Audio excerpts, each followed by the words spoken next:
Leitura Guiada, um programa da Primeira Igreja Batista em Botafogo.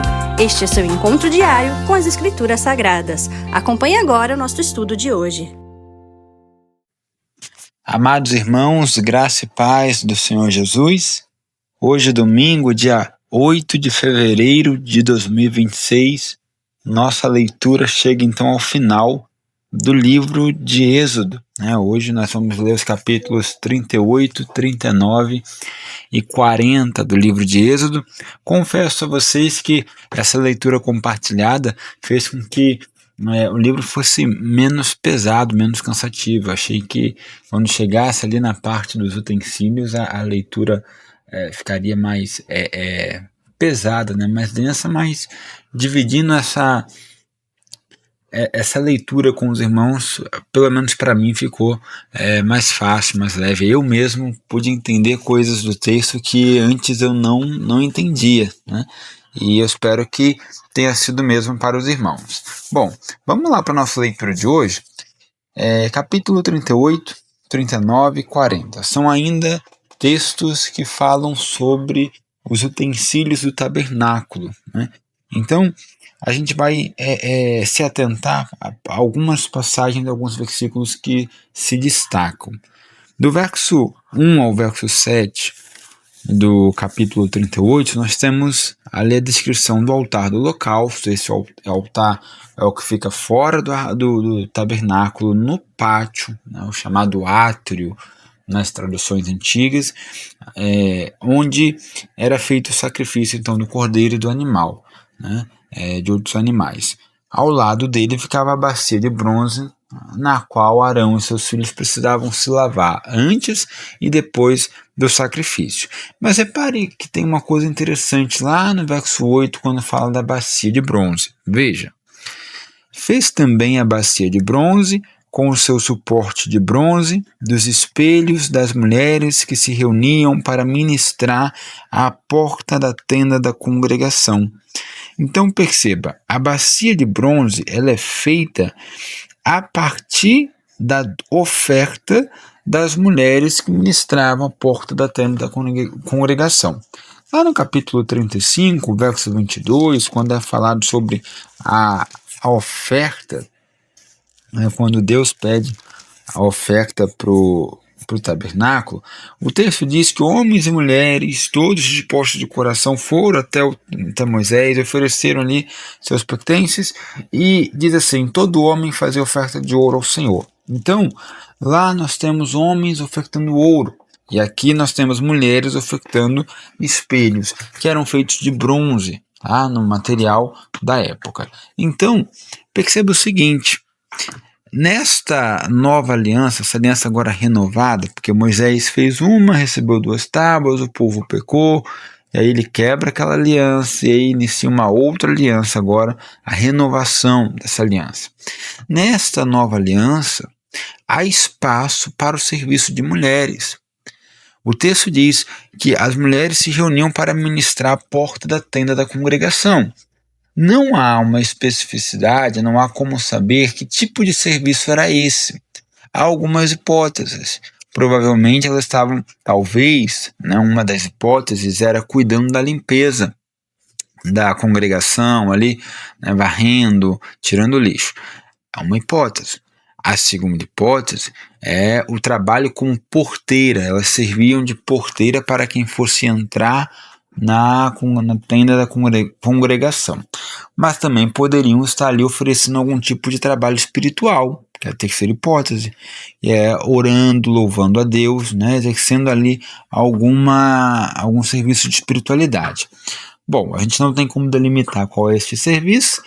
Fato é que as mulheres também serviam e ofertavam, ou seja, esta nova aliança é um chamado, que aliás a nova aliança que depois vai ser antiga, com a vinda de Jesus. Então, esta aliança, que aqui no texto em que lemos é nova, mas que para a gente já é a antiga aliança, ela traz a participação das mulheres ativamente, ofertando, entregando seus pertences, servindo, ministrando de alguma forma no tabernáculo. Isso é importante entender, né? Porque as mulheres também tinham participação. Essa nova aliança era para todos, era para alcançar todos, né?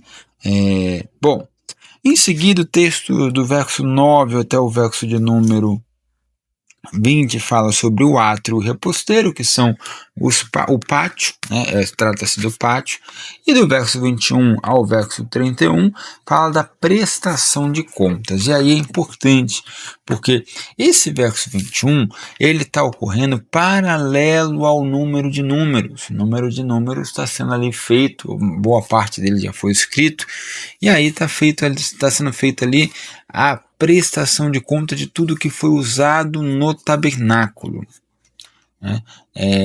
E aí, veja o seguinte, lá no verso de número 25, diz assim: a prata dos arrolados da congregação foram 100 talentos, 1.775 ciclos, segundo o ciclo do santuário.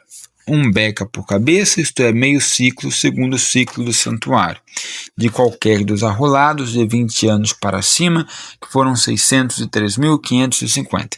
Que coisa é essa que a gente acabou de ler, assim, bem complicado, né? Nas versões antigas, nas traduções como João Ferreira de Almeida, revista atualizada. A prata dos arrolados, os arrolados são os homens que foram contados no censo. Então, lá no capítulo de número 30, verso 13, cada homem, quando fosse realizar o censo, cada homem deveria doar como um resgate, como um preço pela sua vida, meio ciclo de prata. Era a doação necessária. Caso contrário, haveria uma praga sobre a sua vida.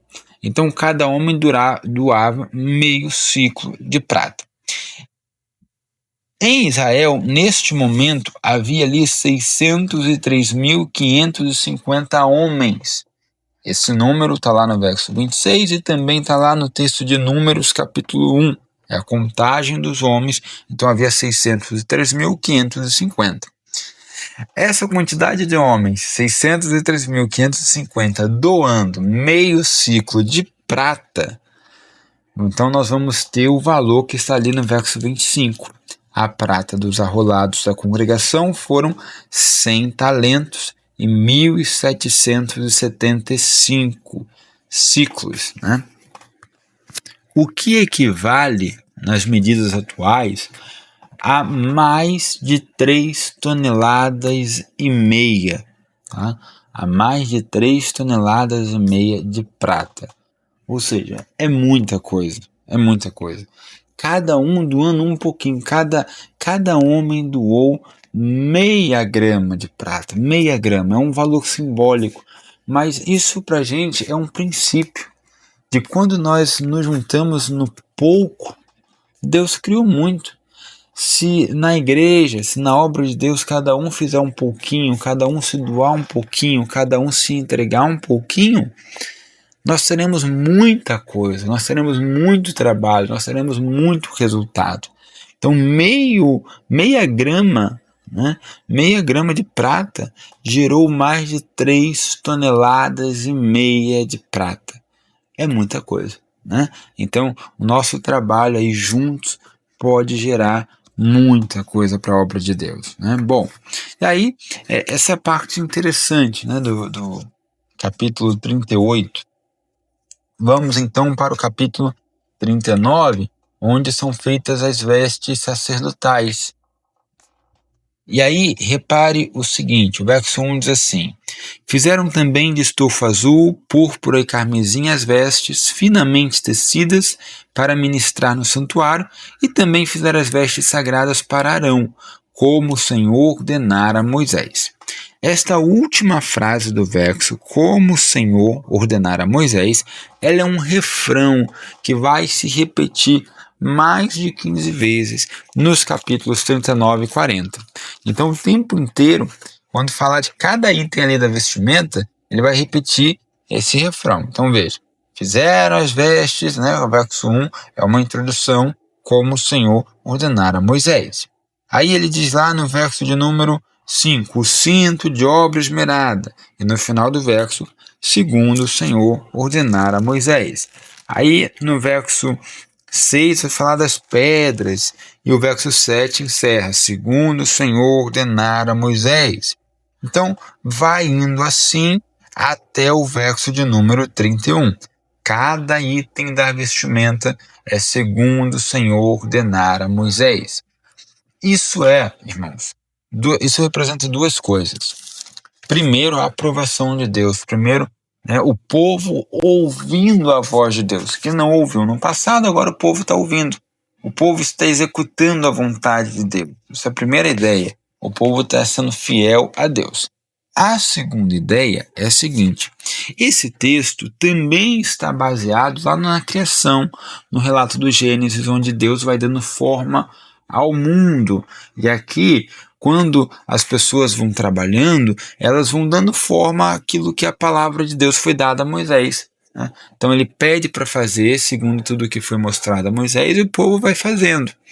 Lembra que lá na criação, quando Deus fazia cada item, ele falava assim: e viu Deus que isso era bom? Então, e Deus disse: haja luz, e houve luz, e viu Deus que isso era bom. Aí fez Deus os luzeiros para governar o dia e a noite, e viu Deus que isso era bom. Esse é o refrão que se repete em Gênesis. Aqui, o refrão que vai ser repetido é: e fizeram conforme o Senhor ordenara a Moisés. Quando o texto diz isso, é como se ele quisesse dizer: e viu o Senhor que era bom. Ou seja, o Senhor está se agradando, o Senhor está vendo que Deus está vendo que eles estão fazendo segundo a sua vontade, e isso é bom. O bom aqui, no caso, é fazer conforme a vontade de Deus. Então isso vai se repetir por todo o capítulo 39 e o capítulo 40. Bom, do verso 32 ao verso de número 43, esses itens, todos os itens do tabernáculo, são levados até Moisés. Veja o que diz o verso 32. Assim se concluiu toda a obra do tabernáculo da tenda da congregação. E os filhos de Israel fizeram tudo segundo o Senhor tinha ordenado a Moisés. Assim o fizeram. Depois trouxeram a Moisés o tabernáculo, a tenda e todos os seus pertences, os seus colchetes, suas tábuas, enfim, Tudo isso eles levaram até Moisés para que ele avaliasse, para que ele desse a sua aprovação.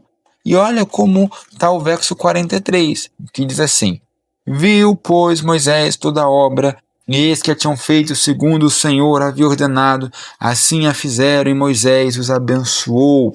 Ou seja, terminou a obra. A obra da criação do tabernáculo termina, e termina com a bênção de Moisés. Moisés abençoa o tabernáculo, os itens, Aqui fica meio vago se Moisés abençoou o tabernáculo ou os homens, mas talvez a ideia é que ele tenha abençoado o tabernáculo. Ele abençoa a criação, tal como Deus abençoou a criação lá em Gênesis. Deus fez o homem e a mulher e os abençoou. Então, Deus faz homem e mulher e os abençoa. Aqui nós temos o tabernáculo e Moisés os abençoa. Esse tabernáculo representa uma nova criação, representa um novo relacionamento de Deus com o homem, uma nova fase nesse relacionamento. Não mais um relacionamento quebrado pelo pecado, separado, mas um relacionamento agora próximo, de intimidade e de comunhão.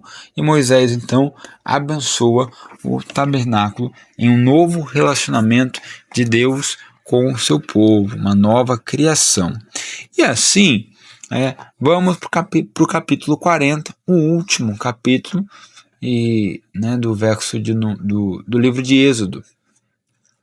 Do verso de número 1 ao verso de número 15, é importante a gente entender agora essas divisões. Do verso 1 ao verso 15, Deus ordena a Moisés levantar o tabernáculo. Então ele diz assim no verso 1: depois disse o Senhor a Moisés: no primeiro dia do primeiro mês levantarás o tabernáculo da tenda da congregação, porás nele a arca do testemunho e a cobrirás com um véu. Então, tem a ordem de Deus para Moisés levantar o tabernáculo. Nos versículos em seguinte, ele vai falando para colocar cada item dentro do tabernáculo. Então você vai ver lá que ele vai falar para botar a mesa, o altar de ouro, do incenso, o altar do holocausto, a bacia, tudo isso ele vai colocar lá dentro, né? Ele vai receber a ordem de Deus para colocar esses itens no tabernáculo. Mas esse tabernáculo ele só é levantado no verso 16, que diz assim: e tudo fez Moisés segundo o Senhor lhe havia ordenado, assim o fez. Verso 17, no primeiro mês, o segundo ano, no primeiro dia do mês, se levantou o tabernáculo. Então repare que o verso 17, nós já estamos no segundo ano, ou seja, é o segundo ano do povo no deserto do Sinai. Esse povo já está ali há um ano, eles entraram agora no segundo, então eles estão um ano no deserto. Entre o Moisés receber a apresentação do tabernáculo, passar as leis para o povo, construir o tabernáculo, levantar o tabernáculo, se passaram um ano. Tá? Esse é um marcador de tempo importante. Essa obra toda leva um ano. Então, Moisés levanta ali, né, o tabernáculo como Deus o ordena. E a gente vai ver de novo a repetição daquele refrão. Por exemplo, olha o verso de número 21. Introduziu a arca no tabernáculo e pendurou o véu do reposteiro, e com ele cobriu a arca do testemunho, segundo o Senhor ordenara a Moisés. E esse, segundo o Senhor ordenara a Moisés, vai se repetindo até o verso de número 33, onde vai encerrar assim: assim Moisés acabou a obra. Ou seja, como se Moisés fosse o criador, né? Como se Moisés fizesse o papel de Cristo lá no Éden. Deus fala, alguém vai criando, e o Cristo vai criando, né, através da fala do Pai. E aqui Moisés vai criando o tabernáculo. Bom, do verso 34 ao verso 38, nós temos o encerramento final do livro, o encerramento do livro, com uma divisão interessante. O verso 34 e 38 traz duas divisões, duas partes. A primeira, do verso 34 ao verso 35, que diz assim: então a nuvem cobriu a tenda da congregação e a glória do Senhor encheu o tabernáculo. Moisés não podia entrar na tenda da congregação, porque a nuvem permanecia sobre ela e a glória do Senhor encheu o tabernáculo. Aqui há uma ideia de que a nuvem da presença, ela simbolizava a presença de Deus.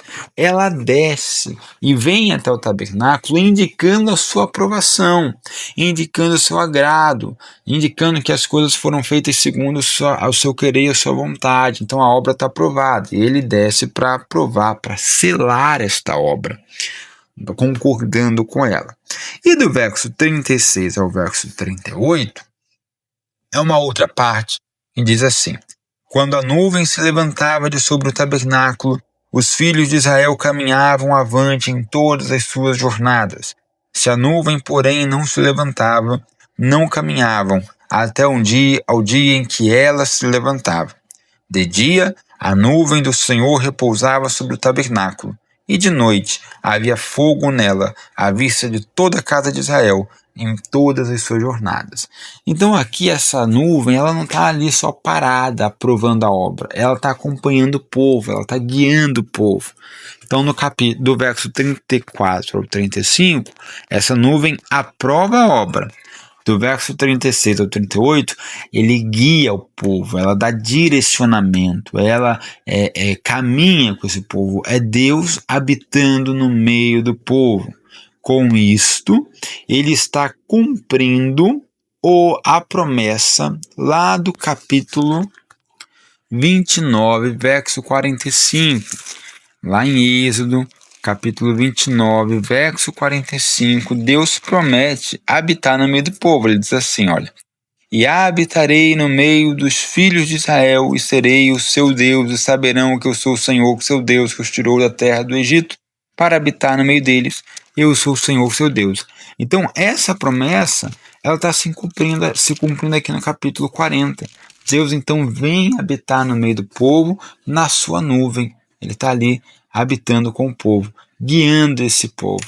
Perceba que o livro termina numa forma otimista, empolgante, é gostoso de ler. Né? A nuvem do Senhor repousava sobre o tabernáculo, de noite havia fogo nela à vista de toda a casa de Israel, em todas as suas jornadas, ou seja, o Senhor acompanhava Israel em todas as suas jornadas. É bom, sabe, ler esse final, é uma mensagem importante de Deus, em meio ao deserto, para que a gente entenda o seguinte, que o povo de Israel, durante um ano no deserto, passou ali um ano no deserto, e o sentimento que eles têm, ou que pelo menos Moisés tem, é um sentimento de otimismo, é um sentimento de que Deus está guiando esse povo, de que a presença do Senhor está com ele, está aquecendo o coração dessas pessoas, de que eles estão direcionados por Deus.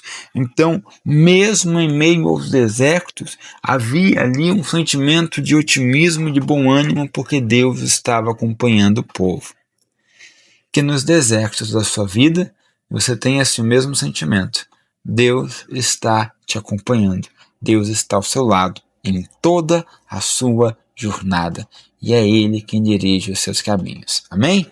Bom, assim nós encerramos então nossa leitura do livro de Êxodo e amanhã nós teremos o início do livro de Levítico. Um grande abraço para você e até amanhã.